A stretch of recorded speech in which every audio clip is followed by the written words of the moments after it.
ALEC, the American Legislative Exchange Council, has been in the news a lot lately, and that's a good thing. It's about time. Unfortunately, though, a lot of the articles on ALEC are not properly conveying what the organization really is. So what is ALEC? Check it out.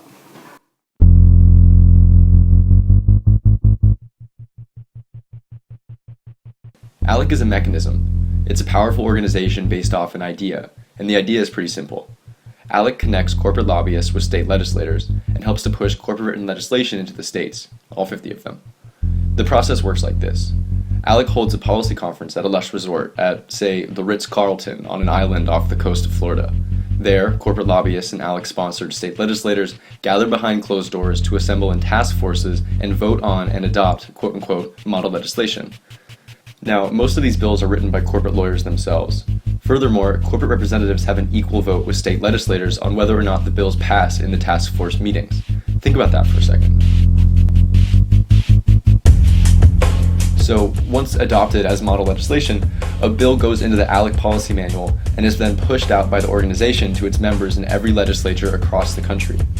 That's why certain laws, like ALEC's Stand Your Ground bill, spread like wildfire across the states in such a short period of time. It's coordinated, and it's not a coincidence. So what do ALEC lawmakers get out of it?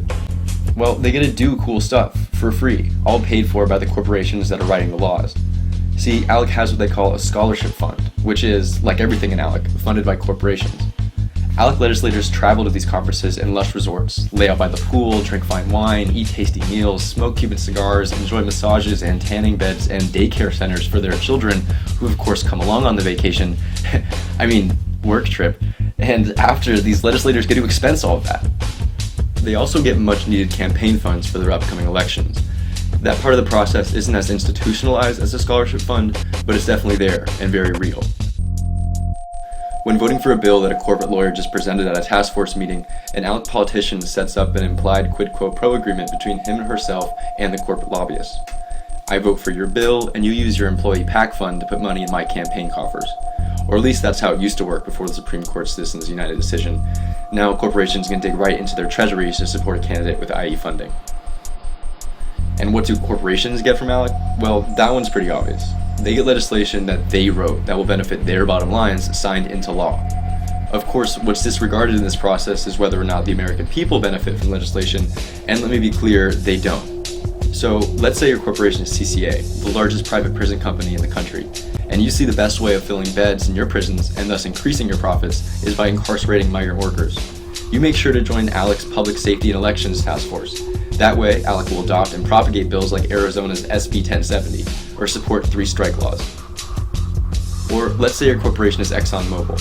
You make sure to have lobbyists present on the Energy, Environment, and Agriculture Task Force so you can introduce and approve legislation that will benefit your subsidiary, XTO.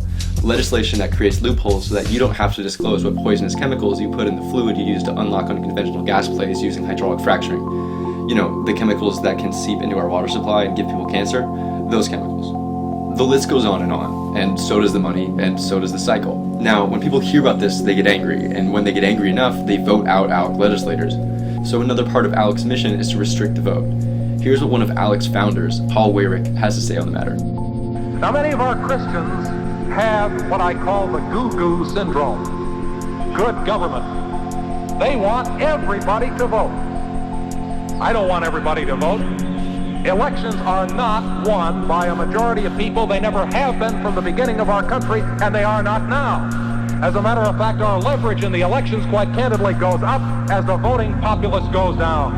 And ALEC is making sure the voting population is going down. That's why they've been pushing voter ID laws and other undemocratic measures. That's why, in the upcoming election, roughly 5 million Americans will find it substantially harder to cast their ballot. But people are starting to get it. ALEC is being exposed.